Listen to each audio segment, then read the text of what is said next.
Hello friends, welcome to online study bytes. मैं हूं प्रतीक्षा और हमारा हिस्ट्री का एक फास्ट ट्रैक रिवीजन कोर्स चल रहा है, प्राचीन भारत के इतिहास का भी। तो आप लोग अपने एग्ज़ाम की तैयारी अच्छे से कर पाएँ, इसलिए ये रिवीजन कोर्स आप लोगों के लिए दिया गया है। और अगर आप प्रैक्टिस करना चाहते हैं इन सभी कोर्सेज़ की, हिस्ट्री की, पॉलिटी की, ज्योग्राफी की, क्वेश्चन आंसर करना चाहते हैं इन सभी सब्जेक्ट्स के, तो मैं अनअकैडमी पर फ्री लाइव क्लास पढ़ाती हूँ, जिसमें हम क्वेश्चन आंसर करते हैं, टॉपिक वाइज क्वेश्चन आंसर करते हैं, जिससे कि आपके एग्ज़ाम की अच्छे से प्रैक्टिस हो जाए।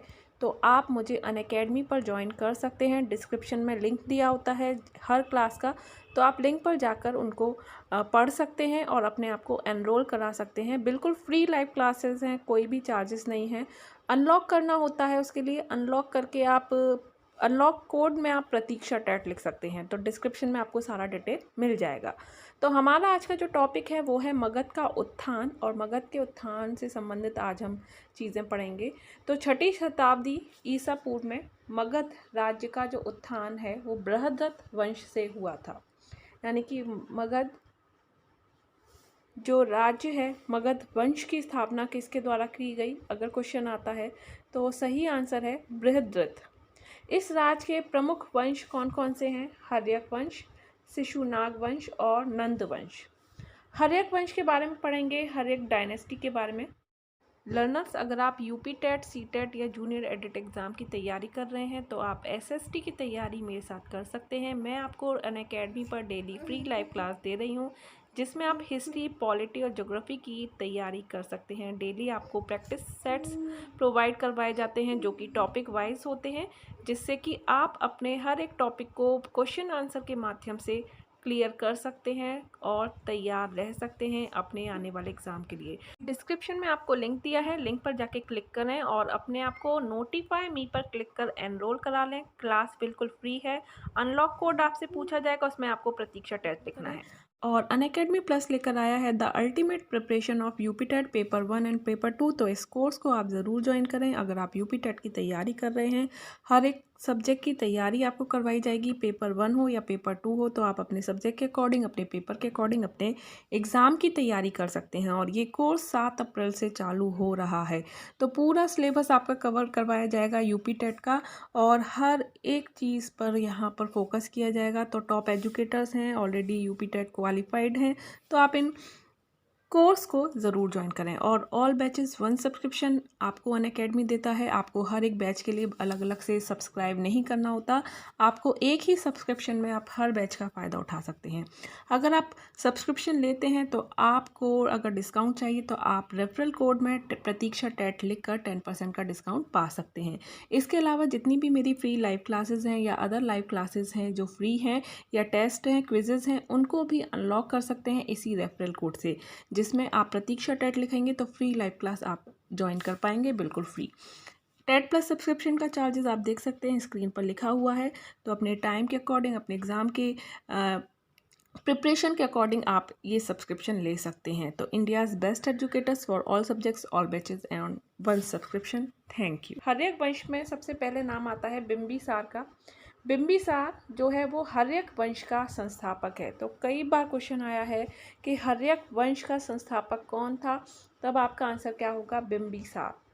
और इनकी राजधानी क्या थी? गिरिब्रज, यानी कि राजगृह थी। बिंबिसार ने अपने राजवैद्य जीवक को अवंती नरेश चंडप्रद्योत की पीलिया नामक बीमारी को ठीक करने के लिए भेजा था। तो चंद्रप्रद्योत की जो बीमारी थी उसे उस समय पांडु कहते थे। बीमारी को ठीक करने के लिए अपने राजवैद्य जीवक को भेजा था। तो जीवक किसके शासनकाल में था, या किसका राजवैद्य था? क्वेश्चन अगर आता है तब आपका आंसर क्या होगा? बिंबिसार। अजातशत्रु जो था वो बिंबिसार का पुत्र था। बिंबिसार के पुत्र अजातशत्रु ने उसकी हत्या कर सिंहासन प्राप्त किया। उसकी किसकी? अपने पिता बिंबिसार की। तो बिंबिसार को कुणिक या अशोक चंड भी कहा जाता है।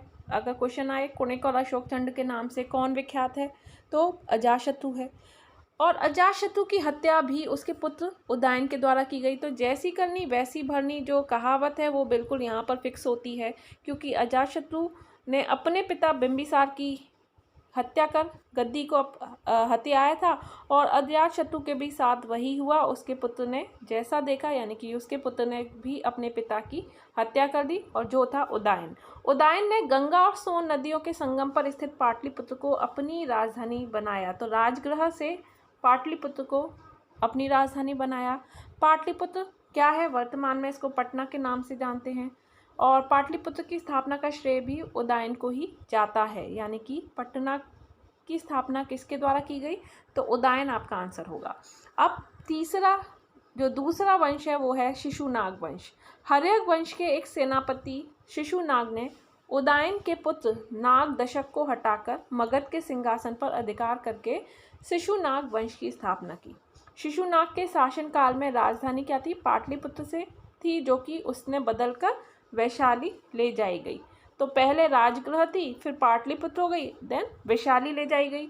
शिशुनाग वंश का अंतिम शासक था नंदीवर्धन। नंदीवर्धन के बाद हुई नंद वंश की स्थापना, और इस वंश का संस्थापक था महापद्म नंद। पुराणों में महापद्म नंद को सर्वछत्रांतक कहा गया है, सर्वछत्रांतक कहा गया है। और नंद वंश का अंतिम शासक था घनानंद, और इसी के शासनकाल में सिकंदर ने भारत पर आक्रमण किया था।